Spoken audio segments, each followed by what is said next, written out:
بسم اللہ الرحمن الرحیم۔ شروع اللہ کے نام سے جو بڑا مہربان نہایت رحم والا ہے۔ باب ذی وقار، اللہ تعالی نے ہمارے لیے دین کے طور پر جس چیز کو پسند کیا ہے وہ اسلام ہے، اور اسلام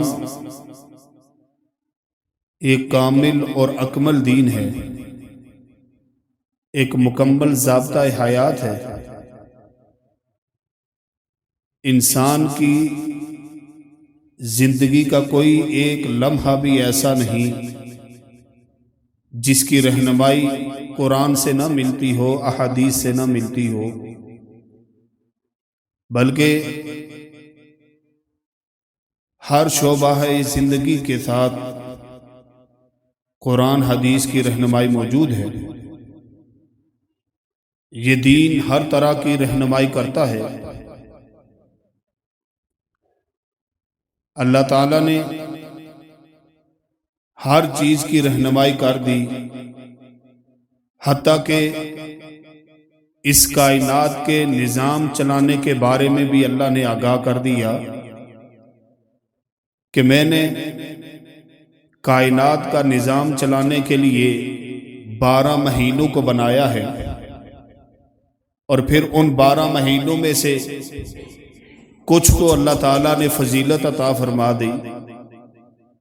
اسی طرح مہینوں کے اندر پھر اللہ نے ہفتوں کو بنایا، پھر دن بنائے ہیں، دنوں میں دن کے اندر گھنٹے ہیں 24 گھنٹے، یعنی کہ ایک ایک لمحے کی رہنمائی اللہ نے کی ہے۔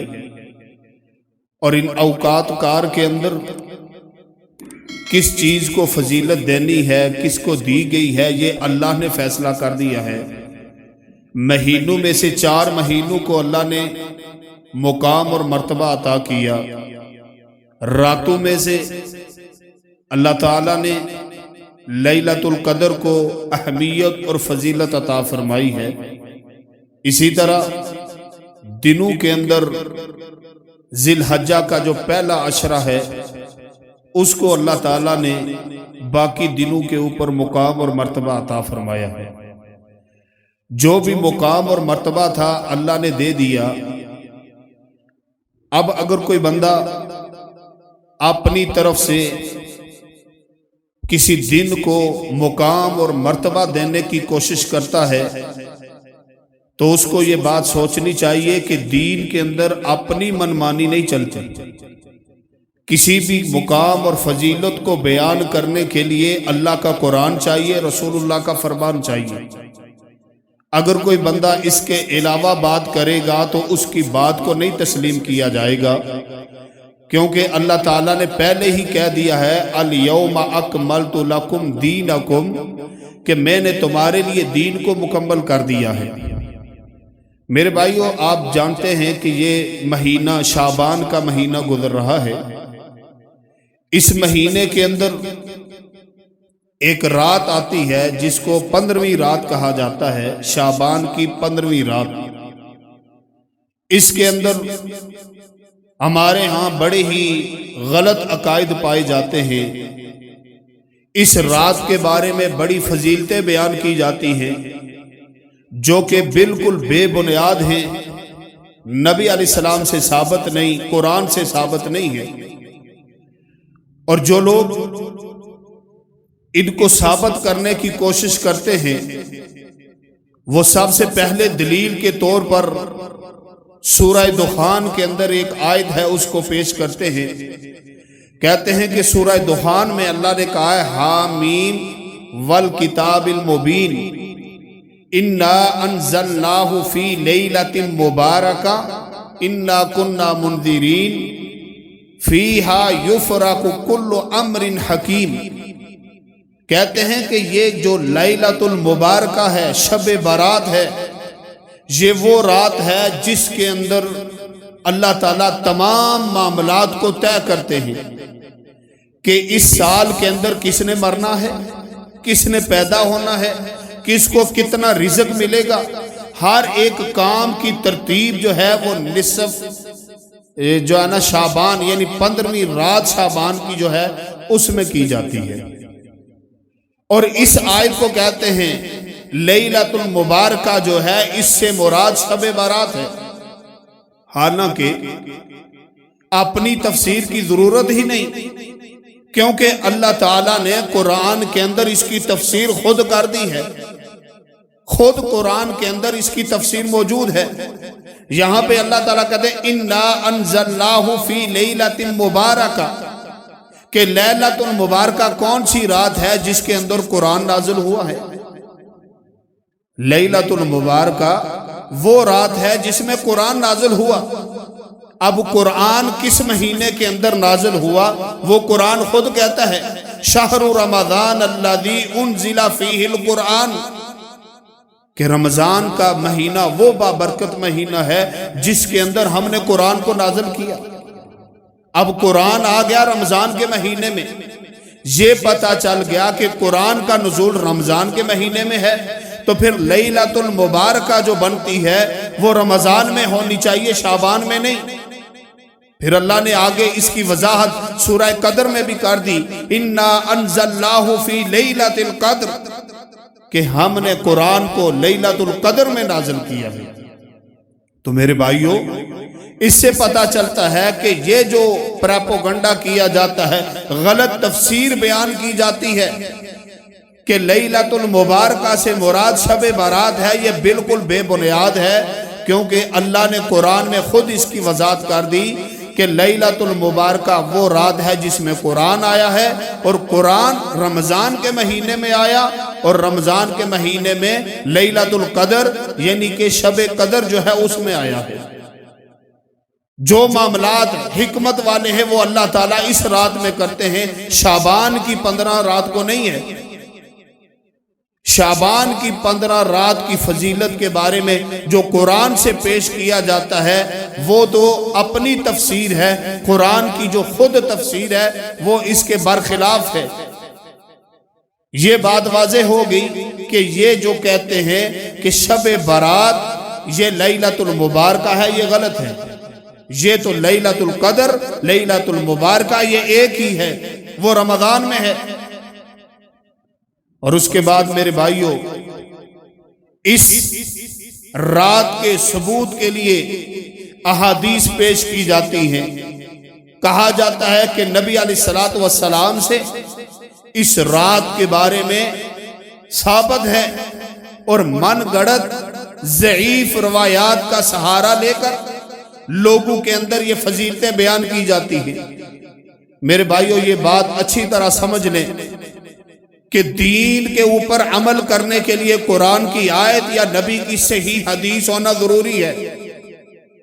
بعض لوگ کہتے ہیں کہ فضائل اعمال کے اندر ضعیف روایت کو بھی حجت مان لیا جائے، لیکن کس بنیاد سے ہم فضائل اعمال کے اندر کسی چیز کو حجت مان سکتے ہیں؟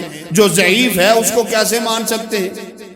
اب دیکھیں، جیسے اس رات کے متعلق کہا جاتا ہے کہ جو بندہ شب برات کی رات قیام کرتا ہے، روزہ رکھتا ہے، اس کو معاف کر دیا جاتا ہے۔ اب روایت ضعیف ہو، کہا جائے کہ اس کو فضائل میں بیان کر دیا جائے، کوئی حرج نہیں، لوگ عمل کریں گے، تو اب کس بنیاد پر ہم اس پر عمل کریں گے؟ ہمیں جب بتایا گیا ہے تو روایت نبی علیہ السلام سے ثابت نہیں، تو جو کہنے والا ہے اس کو کیسے پتا چلا کہ اللہ نے اس رات کو لوگوں کو معاف کیا ہے؟ کیسے پتا چلے گا؟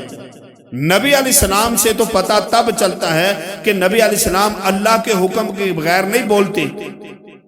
جو اللہ وحی کرتا ہے، جو اللہ اجازت دیتا ہے دین کے معاملات میں، نبی وہ بیان کرتے ہیں۔ پھر ہم مانتے ہیں کہ اللہ نے نبی کو بتایا ہے اس لیے نبی نے یہ بات کہی ہے، وہ تو ٹھیک ہے، لیکن ضعیف جو چیز ہے اس کا اسلام کے ساتھ تعلق نہیں، ضعیف روایت پر عمل نہیں ہو سکتا۔ اب اس رات کی فضیلت کے بارے میں ضعیف روایات بیان کی جاتی ہیں۔ سنن ابن ماجہ کے اندر ایک حدیث ہے، سنن ابن ماجہ کے اندر 1388 نمبر حدیث ہے، اس کے اندر کیا آتا ہے؟ سیدنا علی رضی اللہ تعالی عنہ کی طرف روایت بیان کی جاتی ہے کہ سیدنا علی رضی اللہ تعالی عنہ کہتے ہیں کہ رسول اللہ صلی اللہ علیہ وسلم نے فرمایا اذا کانت لیلۃ النصف من شعبان، کہ جب شعبان کی 15ویں رات ہو، شعبان کی 15ویں رات ہو تو کرنا کیا ہے؟ فَقُومُوا لَيْلَهَا، اس کی رات کا قیام کرو، وَصُومُوا نَهَارَهَا، اس کے دن کا روزہ رکھو۔ یہ کام کرنا کیوں ہے؟ کرنا اس لیے ہے، کہتے ہیں کہ ان اللہ ينزل فیہا لغروب الشمس الى سماء الدنیا، اللہ تعالیٰ 15ویں رات جو ہے اس کا جب سورج غروب ہوتا ہے، سورج غروب ہوتا ہے تو اللہ تعالیٰ آسمان دنیا پہ آ جاتا ہے۔ آسمان دنیا پہ آ کے اللہ تعالیٰ اعلان کرتا ہے الا من مستغفرین، ہے کوئی مجھ سے استغفار کرنے والا، ہے کوئی مجھ سے معافی مانگنے والا، فاغفر لہ، میں اس کو معاف کروں۔ ہے کوئی مغفرت کا طلبگار، مجھ سے مغفرت مانگے میں اس کو معاف کروں۔ یہ اللہ تعالیٰ منادی کرتے ہیں۔ دوسری اللہ تعالیٰ منادی کیا کہتے ہیں؟ مسترزقن فارزقہ، ہے کوئی رزق کا متلاشی میں اس کو رزق عطا کروں۔ الا مبتلن، ہے کوئی مصیبتوں میں گرا ہوا، پریشانیوں میں گرا ہوا، مشکلات میں گرا ہوا، میں اس کی پریشانیوں کو دور کروں۔ الا قضا و قضا، اللہ تعالیٰ یہ اعلان ساری رات کرتے رہتے ہیں حتی یطلع الفجر، یہاں تک کہ فجر طلوع ہو جائے۔ جب فجر طلوع ہوتی ہے تو تب یہ اعلان بند ہو جاتا ہے۔ یہ روایت پیش کی جاتی ہے۔ میرے بھائیو، اس حدیث کے اندر ایک راوی ہے ابن ابی صبرہ، یہ ضعیف راوی ہے، یہ اپنی طرف سے حدیثیں بنا بنا کے بیان کرتا تھا، اپنی طرف سے بات گھڑتا تھا اور پھر منسوب کر دیتا تھا کہ نبی صلی اللہ علیہ وسلم نے یہ بات کہی ہے۔ نبی علیہ السلام کی طرف یہ بات منسوب کر کے بیان کرتا تھا، اور یہ ضعیف روایت ہے، اس کا اسلام کے ساتھ کوئی تعلق نہیں، محدثین نے اس کو ضعیف کہا ہے۔ اسی طرح دوسری روایت پیش کی جاتی ہے سیدہ عائشہ صدیقہ رضی اللہ تعالی عنہا کی طرف سے، کہتے کیا ہیں کہ نبی صلی اللہ علیہ وسلم حضرت عائشہ کے ہاں تشریف فرما تھے، کیونکہ وہ رات باری حضرت عائشہ کی بنتی تھی۔ حضرت عائشہ رضی اللہ تعالی عنہا نے نبی علیہ السلام کو رات کو غائب پایا، نبی علیہ السلام بستر پر نہیں تھے۔ حضرت عائشہ رضی اللہ تعالی عنہا نکل پڑی نبی علیہ السلام کو تلاش کرنے کے لیے، حتیٰ کہ نبی علیہ السلام بقی کے اندر تھے۔ جب نبی علیہ السلام نے حضرت عائشہ رضی اللہ تعالی عنہا کو دیکھا، آپ نے فرمایا عائشہ کیا تو ڈرتی تھی اس بات سے کہ اللہ اور رسول، اس کا رسول خیانت کریں گے؟ پھر نبی صلی اللہ علیہ وسلم نے فرمایا عائشہ آج کی رات شعبان کی 15ویں رات ہے، اور اس رات کے اندر جو بندہ بھی ہے اللہ کو یاد کرنے والا، اللہ کا ذکر کرنے والا، کہتے ہیں کہ اللہ تعالیٰ اس رات کے اندر اتنے لوگوں کو معاف کرتا ہے۔ کتنے لوگوں کو؟ فرمایا بنی کلب کے بکریوں کے بالوں کے برابر اللہ تعالیٰ لوگوں کو معاف کر دیتا ہے۔ روایت ضعیف ہے، اس کا اسلام کے ساتھ کوئی تعلق نہیں۔ اسی طرح ایک اور روایت بیان کی جاتی ہے کہ جو بندہ اس رات قیام کرتا ہے، اللہ کو یاد کرتا ہے، عبادات کرتا ہے، اللہ تعالیٰ اس کو معاف کر دیتے ہیں۔ اور ساتھ بیان کیا جاتا ہے کہ اللہ تعالیٰ اس رات کے اندر ہر بندے کو معاف کر دیتے ہیں، حتیٰ کہ مشرک اس کو معاف نہیں کیا جاتا، اور وہ بندہ جو اپنے مسلمان بھائی سے دشمنی رکھتا ہے اس کو معاف نہیں کیا جاتا۔ ان دو بندوں کے علاوہ باقی سارے بندوں کو اللہ معاف کر دیتا ہے۔ یہ ضعیف روایتیں بنا بنا کر بیان کی جاتی ہیں، اور آپ دیکھیں کہ اس کا نقصان کتنا زیادہ ہے کہ جو حقیقی فضائل والی چیزیں ہیں، جو حقیقی مقام اور مرتبے والی چیزیں ہیں، ان کو پس پشت ڈال دیا جاتا ہے، ان کو لوگ بھول جاتے ہیں اور ان چیزوں کو آگے لے کر آتے ہیں۔ آپ دیکھیں نا، ہمارے ہاں مشہور ہے نا زاری روزہ، ایک روزے کا 1000 روزوں کا اجر ملے گا ایک روزہ رکھنے سے۔ وہ جو رجب کا روزہ کہتے ہیں، 27 رجب کو جو روزہ رکھا جاتا ہے 1000 روزے کا ثواب ملتا ہے۔ اب ذی الحجہ کے روزے کی نبی نے فضیلت بیان کی، آپ دیکھیں لوگ ذی الحجہ کا روزہ نہیں رکھیں گے۔ محرم کے روزے کی نبی علیہ السلام نے فضیلت بیان کی، وہ روزہ نہیں رکھیں گے۔ لیکن یہ روزہ جو نبی علیہ السلام سے ثابت ہی نہیں، یہ رکھتے پھر رہے ہیں کہ ہمیں 1000 روزے کا ثواب ملے گا۔ شعبان کی 15ویں رات جاگ کر گزارتے ہیں اور دن کو روزہ رکھتے ہیں، کہتے ہیں کہ جو ہے نا ہمیں بڑا اجر ملے گا، جو نبی سے ثابت ہی نہیں ہے۔ اصل یہ جو بدعات ہوتی ہیں، یہ جب انسان کے جسم میں گر کر جاتی ہے نا، تو اس کو فضائل والی اصل چیز جو ہے اس کی توفیق ان سے چھن لی جاتی ہے۔ کیونکہ بدعت کہتے ہی اس کو ہیں جو نیکی سمجھ کے کی جاتی ہے، لیکن نبی علیہ السلام سے وہ ثابت نہیں ہوتی۔ لوگ نیکی سمجھ رہے ہوتے ہیں کہ یہ نیکی ہے، لیکن نبی علیہ السلام نے نہ اس کا حکم دیا ہوتا ہے، نہ نبی علیہ السلام سے وہ کسی بھی طرح سے ثابت ہوتی ہے، نہ قول سے، نہ عمل سے، نہ نبی علیہ السلام کے سامنے کوئی ایسا کام ہو اور نبی علیہ السلام نے خاموشی اختیار کی ہو، کوئی بات نہیں ہوتی۔ یہی چیز شعبان کے اندر ہے کہ نبی علیہ السلام نے شعبان کے مہینے میں، یہ ایک بات یاد رکھنا کہ شعبان کی فضیلت کے اندر جتنی بھی احادیث بیان کی جاتی ہیں، جتنی بھی روایات بیان کی جاتی ہیں، ساری کی ساری ضعیف ہیں۔ ایک روایت صحیح ہے، وہ یہ ہے کہ نبی صلی اللہ علیہ وسلم اس مہینے کے اندر کثرت کے ساتھ روزہ رکھتے تھے، کثرت کے ساتھ۔ پورے مہینے کا روزہ رمضان میں ہے، پورا مہینہ لگاتار روزہ رکھنا۔ اس کے علاوہ زیادہ تر نبی علیہ السلام شعبان کے مہینے میں روزہ رکھا کرتے تھے، یعنی ایک دن چھوڑا ایک دن رکھا، یا 2 دن چھوڑا ایک دن رکھا۔ کثرت کے ساتھ آتا ہے کہ اس مہینے میں نبی علیہ السلام نے روزے رکھے۔ یہ ایک روایت صحیح ہے کہ نبی علیہ السلام نے شعبان کے مہینے میں کثرت کے ساتھ روزے رکھے۔ باقی جتنی بھی فضیلتیں بیان کی جاتی ہیں کہ گناہوں کو معاف کیا جاتا ہے اور جو ہے نا اس کے روزہ رکھنے سے یہ ہوتا ہے وہ ہوتا ہے، یہ ساری کی ساری روایات ضعیف ہیں۔ اور پھر آپ بھی دیکھتے ہوں گے کہ یہ 15 شعبان آنے والی ہے، میسج چلے گا کہ آج کی رات فیصلہ ہو جائے گا کس نے مرنا ہے کس نے بچنا ہے، لہذا مجھے سارے معاف کر دیں، ہو سکتا ہے میرا پتہ اس دفعہ گر چکا ہو۔ یہ میسج چلے گا۔ حالانکہ میسج ٹھیک ہے، معافی مانگنی چاہیے، اچھی بات ہے، صرف 15 شعبان کو نہیں، روزانہ مانگنی چاہیے اپنے چاہنے والوں سے، اپنے ملنے والوں سے کہ یار مجھے معاف کر دینا، زندگی کا بھروسہ نہیں۔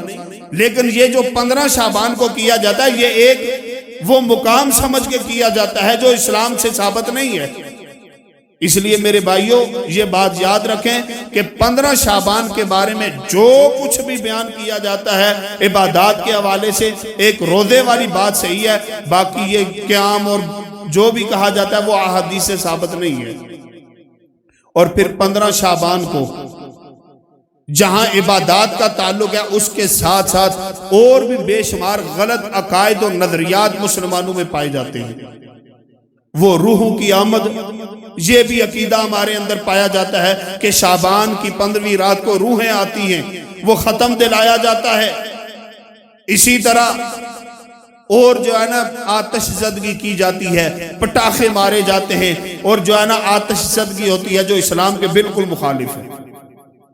اور تعجب اور افسوس کی بات یہ ہوتی ہے کہ بڑے بڑے نیک سیرت کہلانے والے، دکھنے والے، نمازی گرانے والے، وہ بھی اس کام میں ملوث ہوتے ہیں کہ جو ہے نا شرمیاں پٹاخے چلا رہے ہوتے ہیں، ان کے بچے ان کاموں میں ملوث ہوتے ہیں۔ یہ آتش گیری کرنا، یہ آتش بازی کرنا، یہ اسلام کا تو تصور ہی نہیں ہے، یہ تو ہندو کا نظام ہے۔ آتش بازی کرنا یہ ہندوؤں کا کام ہے، اور یہ رسم و رواج ہم اپنے اندر لا کر بیٹھے ہیں اور ہم سمجھتے ہیں کہ ہم اسلام پر عمل کر رہے ہیں۔ میرے بھائیو، آتش بازی کہاں اسلام ہے؟ اسلام نے فضول خرچی سے منع کیا، تو یہ آتش بازی فضول خرچی میں نہیں آتی؟ ہم اپنے بچوں کو روکتے نہیں، بچوں کی وجہ سے ہم گناہوں میں ملوث ہو جاتے ہیں۔ اللہ نے کہا ہے نا کہ اولاد فتنہ ہے، یہی تو فتنہ بنتا ہی ہے اولاد۔ اولاد فتنہ ہے، کب فتنہ بنتی ہے؟ جب اولاد بندے کو گناہ کی طرف لے کر جاتی ہے۔ اب بچہ ضد کر رہا ہے، بچہ کہہ رہا ہے ابو میں نے جو ہے نا پٹاخے چلانے ہیں، میں نے آتش بازی کرنی ہے، باپ کہے بچہ ہے ضد کر رہا ہے کوئی بات نہیں، تو یہ فتنہ بن گئی اولاد۔ اور باپ کی جرت ہو گئی کہ باپ نے نبی کے مخالف آ کر اپنے بچے کو گناہ کی اجازت دے دیا، نبی کی مخالفت کر بیٹھا۔ میرے بھائیو ہمیں ان چیزوں کے بارے میں غور کرنی چاہیے، فکر کرنی چاہیے کہ ہم کس طرف جا رہے ہیں، ہمارے انداز کس طرف جا رہے ہیں۔ صحیح بات ہے، بڑا دکھ ہوتا ہے اس بات کا کہ اپنے آپ کو دیندار کہلانے والے، اسلام کی سمجھ بوجھ رکھنے والے، لیکن اولاد اپنی کو کنٹرول نہیں کرتے۔ اولاد جو ہے وہ گناہ کی طرف جا رہی ہوتی ہے، کہتے ہیں کہ مجبور ہے۔ کیوں مجبور ہے؟ کون سی مجبوری ہے؟ کیا صحابہ کرام کی اولادیں نہیں تھی؟ کیا باقی محدثین جو گزرے ہیں ان کی اولادیں نہیں تھی؟ جب تک بچہ آپ کے کنٹرول میں ہے، یعنی کہ چھوٹا ہے، آپ اس پر جبر کریں، اس کی تربیت کریں۔ ہاں جب بچہ جوان ہو گیا، اس کا اپنا نظام ہو گیا، اپنے گھر والا ہو گیا، اگر وہ اسلام کے مخالف ہو جاتا ہے آپ اس کو سمجھائیں گے، پھر بھی جو آپ سے ہو سکتا ہے وہ کریں گے، اسلام آپ کو اجازت دیتا ہے۔ ہمارے ہاں یہ بہت ہی غلط روش چل پڑی ہے کہ الٹے کام پہ بچے کے ساتھ ہوں گے۔ اگر سختی کا کہا جائے تو آگے سے کہتے ہیں اللہ تعالیٰ قرآن میں کہتا ہے لا اکراہ فی الدین، دین کے اندر جبر نہیں ہے۔ ہماری پھر دلیلیں قرآن سے نکلنا شروع ہو جاتی ہیں، لیکن لا اکراہ فی الدین اللہ نے یہ کہا ہے کہ کسی کافر کو زبردستی مسلمان نہیں کر سکتے، لیکن جو مسلمان ہے تو باپ کی تو ذمہ داری بنتی ہے کہ اپنے بچوں کو سیدھا رکھے، اپنے بچوں کو اسلام پر لائے، یہ تو فرض ہے باپ پر۔ تو میرے بھائیوں یہ جو آ رہی ہے رات، اس رات آپ دیکھیں گے کہ ماحول آپ دیکھیں گے، آتش بازیاں کی جائیں گی اور پھر اس کے ذریعے سے پٹاخے مارے جاتے ہیں، بچے گلیوں میں نکلتے ہیں، ساری رات وہ جو ہے نا آتش بازی کر کے پیسہ ضائع کرتے ہیں، لوگوں کی نیندیں حرام کرتے ہیں، اور اس سارے کو کوئی غلط بھی نہیں کہتا۔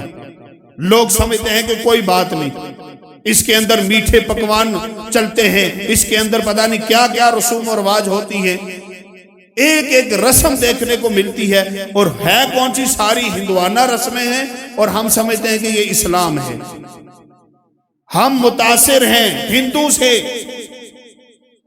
جہاد ان کے خلاف۔ آپ بیٹھ جائیں نا ذرا، باتیں شروع کریں تو ہم میں سے ہر ایک مجاہد نظر آئے گا کہ جیسے وہ مودی کو یہی قتل کرے گا، لیکن جب کلچر دیکھا جائے گا تو کلچر ہمارا انہی جیسا اپنے گھر میں ہوگا۔ یہ ہماری حالت ہے۔ میرے بھائیو اپنے اندر یہ چیزیں ختم کر دیں، جو ہندوانہ رسم و رواج ہیں ان کا بائیکاٹ کریں، اللہ رسول سے وفا کریں، رسول اللہ صلی اللہ علیہ وسلم کے ساتھ وفا کریں گے، دنیا میں بھی کامیابی ملے گی، آخرت میں بھی۔ یہ باپ کی ذمہ داری بنتی ہے، یہ ماں کی ذمہ داری بنتی ہے کہ اگر بچہ ضد کرتا ہے کہ میں نے آتش بازی کرنی ہے تو اس کو روکیں۔ ماں کی ذمہ داری ہے، باپ کی ذمہ داری ہے، دونوں کی ذمہ داری بنتی ہے۔ اور اگر ان میں سے ایک جو ہے وہ کسی غلط روش پر ہے، میاں غلطی پر جا رہا ہو تو بیوی کی ذمہ داری ہے کہ اس کو سیدھا کرے، اور اگر بیوی غلطی پر جا رہی ہو تو میاں کی ذمہ داری ہے کہ اس کو سیدھا کرے۔ پھر ان دونوں کی ذمہ داری ہے کہ اولاد کو سیدھا کریں۔ لیکن ہم اس لحاظ سے بالکل کمزور ہو چکے ہیں کہ ہم اپنی اولادوں کی تربیت کریں۔ صحیح بات ہے، ہر بندہ اس چیز کو سمجھتا ہے، میں بھی آپ بھی، ہر بندہ جانتا ہے کہ اولاد کے معاملے میں آج ہم بالکل زیرو پر جا چکے ہیں۔ اپنی اولادوں کو ہم تربیت دینے کے لیے تیار نہیں، وہ گناہ کرتے ہیں لیکن ہم کنٹرول نہیں کر سکتے، کیونکہ ہمارے دل کے اندر وہ جذبہ نہیں ہے۔ جب ان کو سختی کرنے کی باری آتی ہے تو ہم نرم پڑ جاتے ہیں، لیکن جب دل کے اندر اللہ رسول کی اہمیت ہو نا، جب دل کے اندر یہ بات ہو کہ اگر یہ اللہ رسول کے مخالف بنیں گے تو جہنم میں جائیں گے، تو خود بخود سختی کرنے کا دل کرے گا، کیونکہ جہنم سے بچانے کے لیے یہ چیزیں ضروری ہیں۔ تو اس لیے میرے بھائیوں یہ کام کریں کہ اپنے آپ کو بدعات سے دور رکھیں، آتش بازی سے دور رکھیں، اپنی اولادوں کو ان چیزوں سے دور رکھیں، اللہ تعالیٰ ہمارے خاندانوں کے اندر برکتیں نازل کرے گا، ہماری دنیا آخرت اللہ تعالیٰ سنوارے گا۔ اللہ تعالیٰ سے دعا ہے کہ اللہ تعالیٰ ہمیں ہر ایک بدعت سے بھاگنے کی توفیق عطا فرمائے، ہر ایک سنت کو اللہ تعالیٰ ہمیں گلے لگانے سے کی توفیق عطا فرمائے۔ وما علینا الا البلاغ المبین۔